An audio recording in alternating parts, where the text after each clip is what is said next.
இயக்குனர் காந்தி கிருஷ்ணா அவர்களே, தயாரிப்பாளர்களே, விடை கொண்டு போன தம்பி ஜி.வி. பிரகாஷ் அவர்களே, மேடையில் அமர்ந்திருக்கும் மேன்மைக்குரிய கலைஞர்களே, நாயகன் அவர்களே, நாயகி அவர்களே, துணை கதாபாத்திரங்களே, பாசத்திற்குரிய பத்திரிகையாளர்களே, ஊடக உறவுகளே, கலைத்துறையின் முன்னணி முகங்களே, உங்கள் அனைவருக்கும் எனது அன்பான வணக்கத்தை தெரிவித்துக் கொள்கிறேன். முன்பெல்லாம் நிறைய கேடயங்கள் பெறுவோம். 100வது நாள், 125வது நாள், 175வது நாள் என்று அவ்வப்போது வெற்றி விழாக்கள் நிகழ்த்தி கலைஞர்களுக்கும் தொழில்நுட்ப கலைஞர்களுக்கும் கேடயங்கள் வழங்குவார்கள். அது ஒரு காலம். அந்த காலத்தில் அதுதான் ஒரு திரைப்படத்தின் கொண்டாட்டம். நான் நடிகர்களை, நடிகைகளை, தொழில்நுட்ப கலைஞர்களை திரையுலகில் அதிகம் சந்திக்காதவர். எனக்கு அதற்கு வாய்ப்பே இல்லை. நான் பாட்டு எழுதிய பல நடிகர்களையும், என் பாடலை பாடிய நடிகைகளையும் பல பேரை நான் பார்த்ததில்லை. சில பேரை பார்த்திருக்கிறேன் என்றால் அது அந்த வெற்றி விழா மேடையாகத்தான் இருந்தது. இப்போது அது மாறிவிட்டது. அந்த கொண்டாட்டத்தை இப்போது பாடல்களின் வெளியீட்டு விழாக்கள் மட்டுமே நடத்தி காட்டுகின்றன. இது ஒரு கொண்டாட்டம். நம்மை நாம் அறிமுகம் செய்து கொள்வதற்கும், நம்மை நாம் நலம் விசாரித்துக் கொள்வதற்கும், ஓ இவர்தான் அவரா என்று புரிந்து கொள்வதற்கும் இந்த மேடை பயன்படுவதாக நான் நினைக்கிறேன். இந்த மேடையை கூட்டிய நண்பர் காந்தி கிருஷ்ணாவுக்கு என் வாழ்த்துக்கள். எவ்வளவு நேரம் வேண்டுமானாலும் பேசலாம் என்று தொகுப்பாளர் எனக்கு ஒரு சுதந்திரம் கொடுத்திருக்கிறார். அது உங்களை எவ்வளவு பாதிக்கும் என்பது எனக்கு தெரியும். அதனால் அவர் கொடுத்த சுதந்திரத்தை இந்தியாவின் சுதந்திரம் போல் நான் தப்பாக பயன்படுத்த மாட்டேன். நான் சரியாக பயன்படுத்தி எண்ணி சில நிமிடங்களில் என் கருத்துக்களை பதிவு செய்து விடைபெற வேண்டும் என்று ஆசைப்படுகிறேன். பேசுவதற்கு ஆசைதான், நல்ல கூட்டம்தான், எண்ணிக்கையில் அதிகமான ஊடகங்கள் இங்கே வந்திருக்கிறார்கள் தான். இதோ இந்த மேடையில் அறிவாளிகளும் சாதித்த கலைஞர்களும் நிறைந்திருக்கிறார்கள் தான்.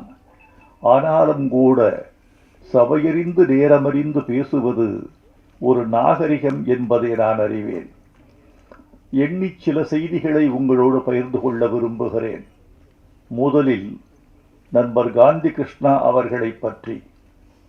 நண்பர் காந்தி கிருஷ்ணா அவர்களை நான் 30 ஆண்டுகளுக்கு மேலாக அறிவேன்.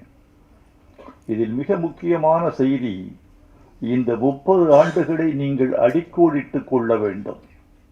நான் 46 ஆண்டுகளாக திரையுலகில் இருக்கிறேன். 30 ஆண்டுகளுக்கு மேலாக நான் காந்தி கிருஷ்ணாவை அறிவேன் என்றால் நீங்கள் ஒன்றை புரிந்து கொள்ள வேண்டும். 30 ஆண்டுகளுக்கு மேலாக திரையுலகில் இயக்குனராக ஒருவர் இயங்கிக் கொண்டே இருக்கிறார் என்பதுதான் காந்தி கிருஷ்ணாவுக்கு இருக்கக்கூடிய மிகப்பெரிய பலம். அதுதான் அவரது ஆற்றல் என்று நினைக்கிறேன். 1000 பாடல்கள் என்று நான் எழுதிய பாடல்களை தொகுத்து 2011 ஒரு நூல் வெளியிட்டேன். முத்தமிழறிஞர் கலைஞர் அதை வெளியிட்டார். திரையுலகின் எல்லா இயக்குனர்களும் பாடகர்களும் அதில் கலந்து கொண்டார்கள். இப்போது 2ஆம் தொகுதியை தயாரித்துக் கொண்டிருக்கிறேன். 1001 பாடல்கள் என்பதற்கு தலைப்பிட்டிருக்கிறேன். அது 1000 பாடல்கள், இது 1001 பாடல்கள். சமீபத்தில் இதை தொகுத்து கொண்டிருக்கிற இந்த காலகட்டத்தில் புரட்டி புரட்டி பார்த்தபோது எத்தனை இயக்குனர்கள், எத்தனை பாடகர்கள், எத்தனை இசையமைப்பாளர்கள் என்று மலைத்து போன போது ஒன்று தோன்றியது, இவர்களில் எத்தனை பேர் இருக்கிறார்கள் என்று கணக்கு பார்த்தேன். பல பேர் காலத்தில் இருக்கிறார்கள், களத்தில் இல்லை. பல பேர் காலத்திலேயே இல்லை, நினைவுகளில் இருக்கிறார்கள். இந்த கலை உலகம் என்பது மாறிக்கொண்டே இருக்கிற ஒரு பிம்பம், இது ஓடிக்கொண்டே இருக்கிற ஒரு நுரை, இது வானவில்லை தனக்குள் வைத்து முடிந்து வைத்திருக்கும் ஒரு குமிழி. இதில் நிரந்தரமாக ஒருவன் 1/4 நூற்றாண்டுக்கு மேல் பயணம் செய்கிறான் என்றால் அவன்தான் அறிவு திறம் வாய்ந்தவன், பண்பாட்டு திறம் வாய்ந்தவன், கலை உலகை புரிந்து கொண்டவன் என்று நீங்கள் தெரிந்து கொள்ளலாம். இந்த 3 பெருமைக்கும் உரியவர் என் அருமை நண்பர் காந்தி கிருஷ்ணா என்று நான் உறுதியாக நம்புகிறேன். காந்தி கிருஷ்ணா 30 ஆண்டுகளுக்கு பிறகும் பிரேக்ஃபாஸ்ட் என்ற ஒரு ஆங்கில தலைப்பை வைத்துக் கொண்டு உங்களுக்கு ஒரு படம் கொடுக்க வந்திருக்கிறார் என்றால் அவருடைய கால நீட்சியை நான் போற்றுகிறேன். ஏனென்றால் பெரியவர்களே, முன்பெல்லாம் ஒரு கலைஞன் 25 ஆண்டுகள் அதிகபட்சம் கோலோச்சுவான். அப்படி 25 ஆண்டுகள் முடிந்த பிறகு அவன் மெல்ல மெல்ல ஓய்வு பெறுவான். அவன் மூளை மங்கிவிட்டது என்று பொருள் அல்ல, உடல் ஓய்ந்து விட்டது என்று பொருள் அல்ல. ஏன் ஒரு மனிதன் கலை உலகிலிருந்து ஓய்வு பெறுகிறான் அல்லது ஒதுக்கப்படுகிறான் என்றால் அது அவன் மீது கொண்ட பிழை அல்ல, அவனது திறமை குறைவு அல்ல. ஒரு சமூகம் அவனை விட்டு முன்னே போய்விட்டது என்று அர்த்தம். ஒரு சமூகம் இயங்கிக் கொண்டே இருக்கிறது. சமூகம் என்பது ஒரு உயிரி, அது தன்னை கடந்து போய்கொண்டே இருக்கிறது.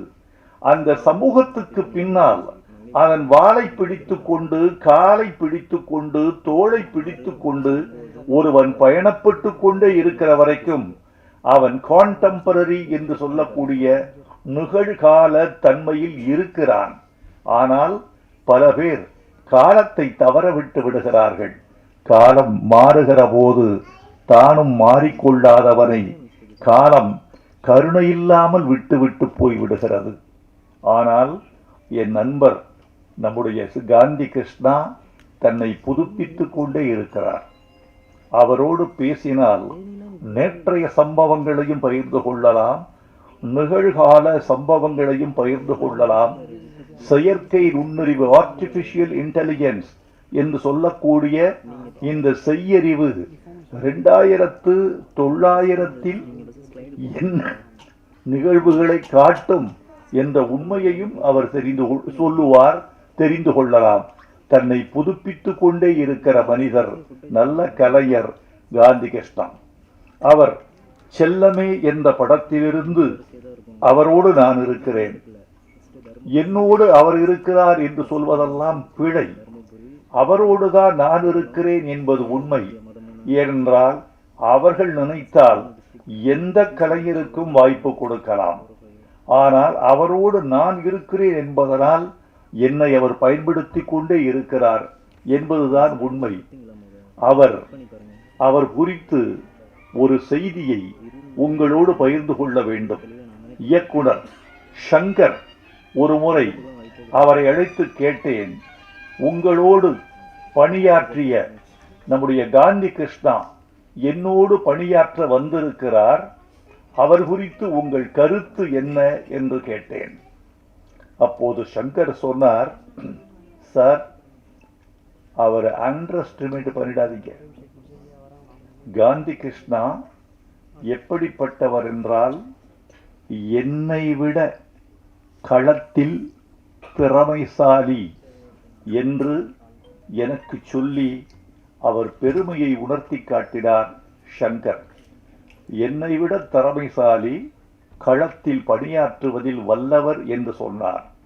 அப்படி தன்னுடைய குருநாதரால் நல்ல கருத்து சொல்லப்பட்ட ஒரு இயக்குனர் காந்தி கிருஷ்ணா.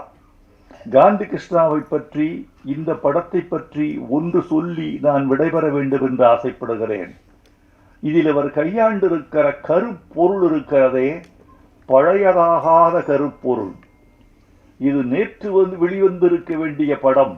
சில படத்தை பற்றி சொல்லுவார்கள், இது 1987 வெளிவந்திருக்க வேண்டிய படம் என்று சில படங்களை சொல்லுவார்கள். சில படங்களை இது 60களில் எடுத்திருக்க வேண்டிய படத்தை 2026 இவர் எடுத்திருக்கிறார் என்று தள்ளிவிடுவார்கள். சில படங்களுக்கு இன்னும் மோசமான விமர்சனம் வரும்.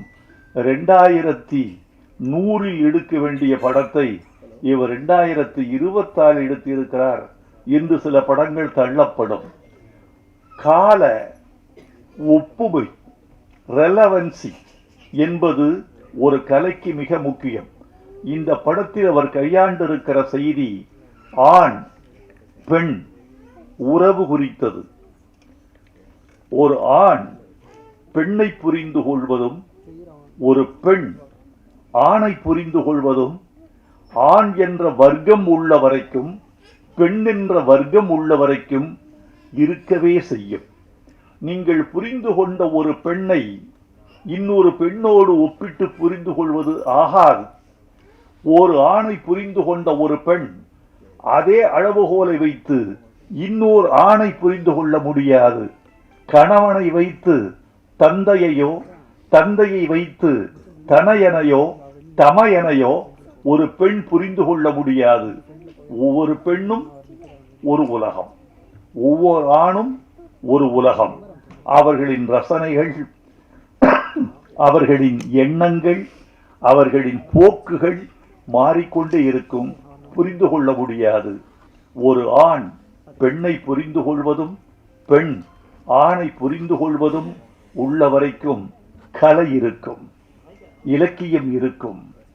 இந்த கலைகளும் இலக்கியங்களும் உள்ளவரை ஆண் பெண் புரிதல் என்ற ஒரு மிகப்பெரிய சங்கிலி அருந்து விடாமல் ஓடிக்கொண்டே இருக்கும் என்று நான் கருதுகிறேன். அதைத்தான் இதில் செய்திருக்கிறார். நடித்த நாயகனும் நாயகியும் இந்த படத்தில் தங்களை உணர்ந்து செய்திருக்கிறார்கள் என்று சொல்ல வேண்டும். இப்போதெல்லாம் நடித்தல் என்பது என்ன தெரியுமா தோழர்களே? நடிக்க கூடாது என்பது நடிப்பு. இவர் வாங்கின காசுக்கு மேல நடிக்கிறார்னு சில பேரை சொல்லுவார்கள். 1 லட்சம் ரூபாய் வாங்கி கொண்டு ஏன் 5 லட்சம் ரூபாய்க்கு நடிக்கிறாய் என்று சில பேரை விமர்சனம் எழுத கேட்டிருக்கிறேன். 60களின் நடிப்புக்கும் 80களின் நடிப்புக்கும் பாரதி ராஜா வந்த பிறகு இருந்த நடிப்புக்குமான வேறுபாட்டை நீங்கள் உணர்ந்திருப்பீர்கள். நடித்தல் என்பது நடித்தல் அல்ல. இப்போது நடித்தல் என்பது இருத்தல். நீ இரு, பாத்திரமாக இரு, நீ நீயாக இரு. உன் முகத்தின் தசைகளை அதிகமாக அசைக்காதே, உன் குரலை உயர்த்தாதே. உன் குரலுக்கும் முகபாவத்துக்குமான ஒருமைப்பாடு மீறாமல், சமநிலை அகலாமல் பார்த்துக்கொள். டப்பிங் ரொம்ப முக்கியமான விஷயம். எல்லா மாற்றங்களும் தெரியும். அவர் நடித்திருப்பதற்கும் டப்பிங்கில் கொடுக்கிற குரலுக்குமான இயைபுத்தன்மை மாறிவிட்டாலே படத்துல ஒன்ற முடியாது. அந்த பாடி எவ்வளவு கேட்கிறோ அதுக்கு தகுந்த மாதிரிதான் ஒலியை கொடுக்கணும் என்பது டப்பிங்கின் மிக முக்கியமான ஒரு இலக்கணம். அந்த மாதிரி இந்த படத்தில் இவர்கள் நடித்திருக்கிறார்கள். அவர்களுக்கு என் வாழ்த்துக்கள். திருமண வாழ்க்கையின் பிரச்சனை தான் இந்த படம். அகந்தை, ஈகோ, பணக்காரன், ஏழை, உன் நலன் என் நலன் என்ற பிரச்சனை தான் இந்த படம். இந்த படம் எனக்கு பிடித்திருக்கிறது. இப்போதும் நான் வெளிப்படையாக சொல்லுகிறேன், இந்த தலைப்பு எனக்கு பிடிக்கவில்லை. பிரேக்ஃபாஸ்ட் என்று நீங்கள் வைத்திருக்க கூடாது கிருஷ்ணா என்று நான் அவரிடமே சொல்லி இருக்கிறேன். ஆங்கிலத்தில் தலைப்பு வைத்தால் அகில உலகத்திலும் ஓடிவிடும் என்று உங்களுக்கு யார் சொன்னது? அப்படியானால் ஆங்கில படங்களெல்லாம் உலகத்தின் எல்லா படங்களும் ஓடி இருக்க வேண்டுமே. தமிழில் பேர் வைத்தால் ஓடாது என்று யார் சொன்னது? ரோஜா ஓடிச்சே இந்தியா முழுக்க. பாகுபலி அந்த ஒரிஜினல் தெலுங்கு அது. தொடக்கம், பிகினிங் என்பதுதான் அதனுடைய பொருள். பாகுபலி மாறலையே, தாய்மொழியை விட்டு மாறலையே, அதுவும் ஓடிச்சு. நான் இதை குறையாக சொல்லவில்லை, என்னுடைய ஆதங்கமாக சொல்லுகிறேன். ஒரு தமிழன் என்ற முறையிலும் ஒரு சொல், நீங்க ஒரு தலைப்பு வச்சுட்டீங்கன்னா 1 கோடி பேர் அந்த தமிழை உச்சரிக்கிறான். மறக்காதீங்க, 1 கோடி பேர் படிக்கிறான், 1 கோடி பேர் சொல்கிறான், 1 கோடி பேர் அதை எழுதுகிறான். அந்த படம் பார்த்தாச்சான்னு சொல்லுகிற போது 1 கோடி பேரின் நாவில் தமிழ் புழங்குகிறது என்று நான் நினைக்கிறேன். ஆனால் எல்லா படத்துக்குமே ஆங்கிலம் பொருந்தாது என்று நான் நினைக்கவில்லை. மொழி என்பது ஒரு குறியீடு என்று மட்டும் நான் புரிந்து கொள்கிறேன். தமிழில் எடுக்கிற படத்துக்கு தமிழில் தலைப்பு வைக்க வேண்டும் என்று நான் இந்த நேரத்தில் அன்போடு கேட்டுக்கொள்கிறேன். தவிர்க்கவே முடியவில்லை என்றால், இப்ப ப்ராப்பர் நவுன், அமெரிக்கா படம் எடுக்கிறீங்க, அது அமெரிக்கா தான். மருந்துகளின் பெயர்களை ஆஸ்ப்ரோ, அனாசின், பேனசைட் ஃபோர்ட், மாண்டல்சோர் என்கிற பெயர்களை எப்படி நீங்கள் தமிழ்படுத்துவீர்கள்? அதெல்லாம் ப்ராப்பர் நவுன், அது அப்படித்தான் இருக்கும், அது அப்படித்தான் சொல்ல வேண்டியிருக்கும். ஆனால் டாக்டரை நீங்கள் மருத்துவர் என்று சொல்வதில் உங்களுக்கு ஒரு தடயம் இல்லை. எ மேன் என்பதை ஆண் என்று சொல்வதில் உங்களுக்கு ஒரு தடயம் இல்லை. எனவே புழங்கக்கூடிய சொற்களை தமிழ் படங்களுக்கு பேர் வைக்க வேண்டும் என்று நான் அன்போடு கேட்டுக்கொள்கிறேன். திருமணம் என்பதை பற்றி ஒரு சொல். இந்த படத்துடைய பிரச்சனை அதான். திருமணம் செய்து கொண்டது தப்பா சரியா? நீ எனக்கு பொருத்தமானவன் தானா, நான் உனக்கு பொருத்தமானவள் தானா என்பதுதான் இந்த படத்தினுடைய மையம்.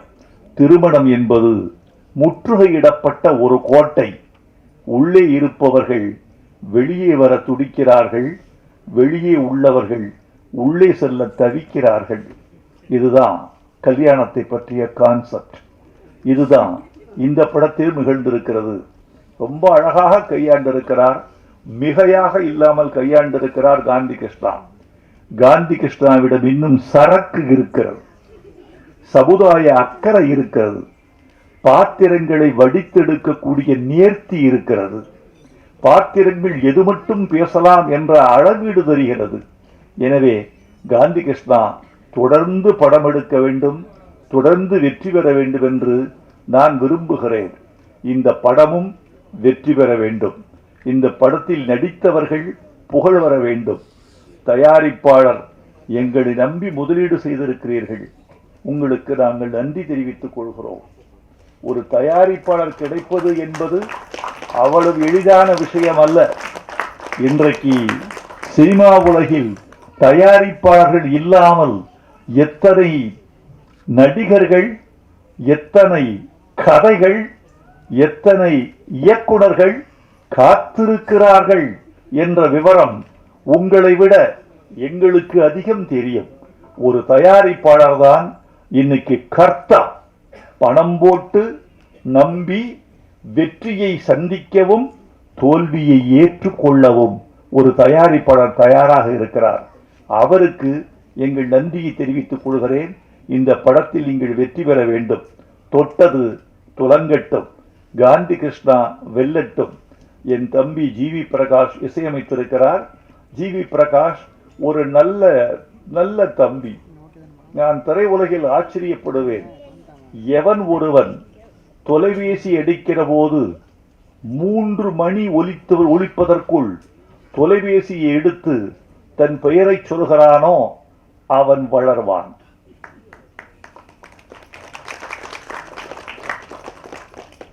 மூணு ரிங்கில் எடுத்துருங்க. எடுப்பீங்களா? பேரை பார்த்து எடுப்பீங்க சார். பெண்பாலா இருந்தா 2 ரிங்கில் எடுத்துருவீங்க. அதல்ல, என்னன்னா, எவன் ஒருவன் 3 ரிங்கில் எடுக்கிறானோ அவன் அச்சமற்றவன், அவன் கடன் வாங்காதவன், அவன் வீரன், அவன் யோகியன், அவன் நேர்மையாளன். நான் குளிக்கும் போதும் தூங்கும் போதும் தவிர 2 சத்தத்தில் எடுப்பேன். நீங்களும் எடுத்து பழகுங்கள். வெல்வீர்கள். இந்த படமும் வெல்லட்டும். நன்றி.